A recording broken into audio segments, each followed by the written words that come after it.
Regulation can give you more access to your wisdom, more access to your values, and more access to your capacity to respond instead of react.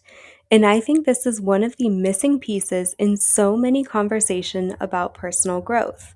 We talk a lot about mindset, we talk a lot about goals, and we talk a lot about habits and routines.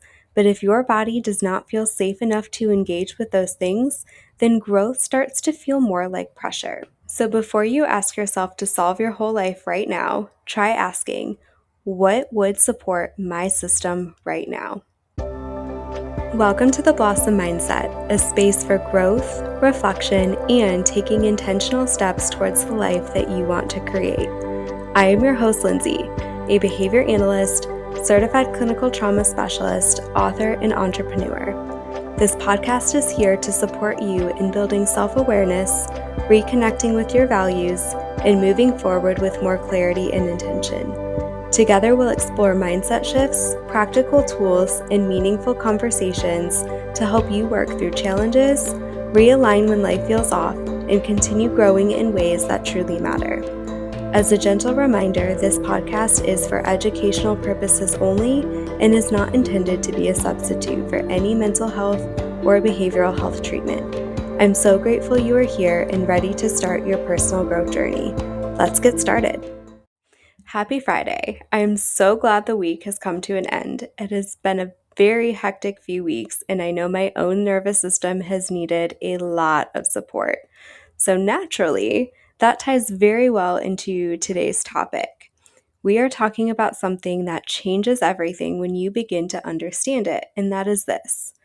Sometimes the reason you cannot think clearly, make a decision, or move forward is not because you need a better strategy. Sometimes your nervous system needs that support first.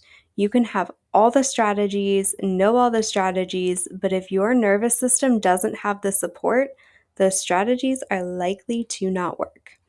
And this matters so much, especially for those high achieving women who are used to solving, managing, producing, and staying functional no matter what is going on internally.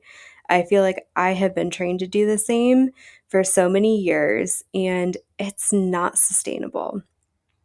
And if you're tuning in, you may be someone who can keep going while maybe quietly feeling anxious, or someone who is productive on the outside but very tense on the inside.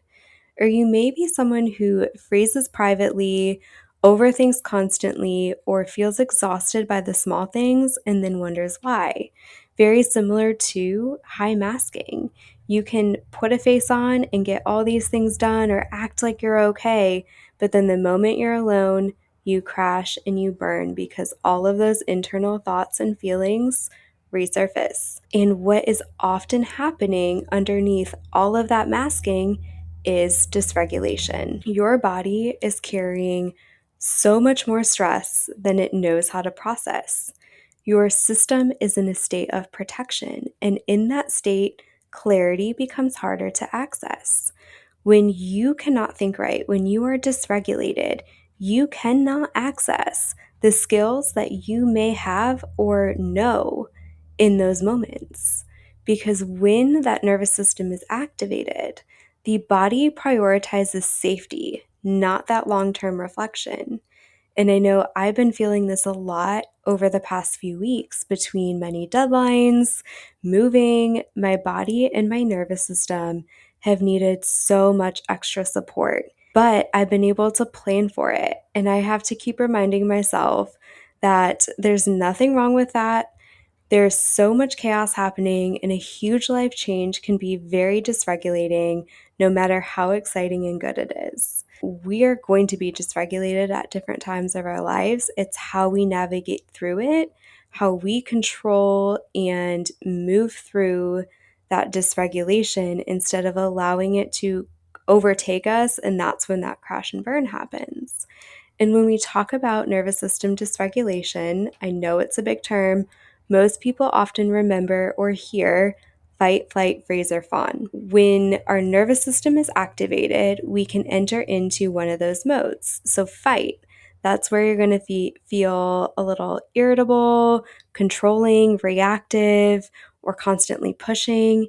And it's so important to remember that fight mode in nervous system dysregulation does not always mean a physical fight. It could be yelling, getting reactive to other people. It's where your body is just wanting to fight back.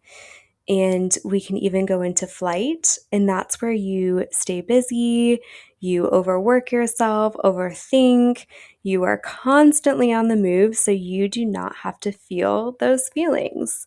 So essentially, it's avoidance. You're running from what you need to be attending to, whether it's a thought, feeling, situation. You're like, goodbye, I'm out of here. Think about it like an airplane. It's taking off, it's going away from where it needed to be originally. And then we have freeze, and that's where you may shut down, procrastinate, also avoid, doom scrolling, dissociate, or even have that feeling like you're unable to start. You're frozen, having a hard time starting, having a hard time moving forward. And it can also look like fawn, which is not one that many people have heard of yet from what I've heard in conversations. We normally hear fight, flight, freeze, but there is fawn, which is people pleasing. You over accommodate, you disconnect from your own needs in order to keep things running smooth, attempting to make other people happy. And that can even be going against your own boundaries, not setting those boundaries just to please other people. And when your nervous system enters into these responses, it doesn't mean you're weak. They mean that your body has learned ways to protect you. And that is what it's there for. But sometimes it doesn't always recognize when you're truly safe, and it doesn't necessarily need to overprotect based on the past experiences, learning history, or even your current environment. If you are already dysregulated, you can be more easily triggered as well. If you're in this constant state, your body is already in fight, flight, freeze, or fawn, another trigger happens, it's going to send you further into that dysregulated state. And while those patterns may once have helped you survive, they may not be helping you create the life that you want now, which is why that regulation matters. And it often starts with self-awareness.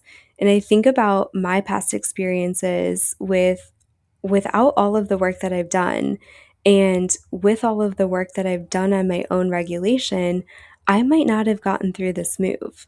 Was it hard? Yes. Was my body in shambles for days? Yes. It's a lot of physical exertion with a move. Was I irritated at points? Absolutely. But was I functioning and making it through? Yes. And I was still in control of my body and my choices. I knew when I was going to get a break. I knew when I had to nourish myself, when I had to pause, and when I had to keep going so that that task completion served as that reinforcement. So it was all done and over with. And like I said, my body was in shambles. It was physically exhausting and mentally draining. However, despite all of that, I was still as regulated as I could be in those moments with all of the work that I've done on myself over the years. Because, 5 years ago, I know I would not have been able to handle it as smoothly as I did.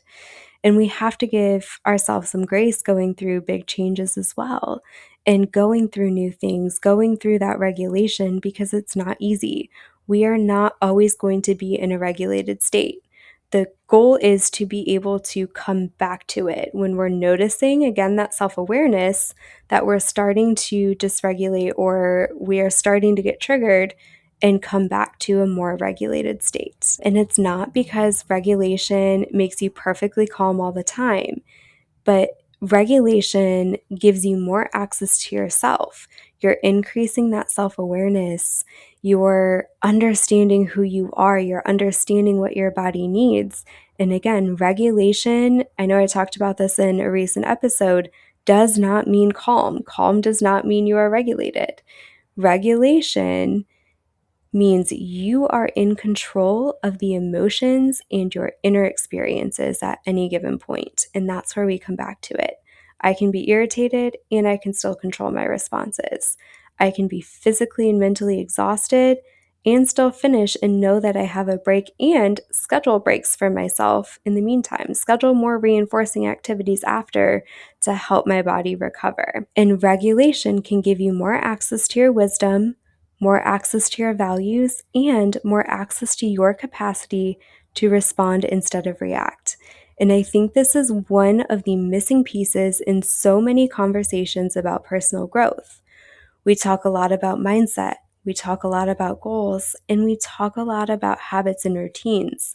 But if your body does not feel safe enough to engage with those things, then the growth starts to feel more like pressure. So before you ask yourself to solve your whole life right now in this moment, try asking, what would support my nervous system right now? Maybe it's taking a deep breath and a longer exhale. Maybe it's unclenching your jaw or getting up from your desk. Maybe it's stepping outside and placing a hand on your chest. Maybe it's reducing the stimulation, turning off all that noise.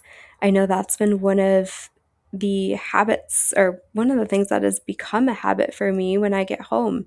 It's turning off all the extra stimulation versus before I would get home, need to turn on the TV or the music to avoid some of those internal thoughts and feelings and experiences.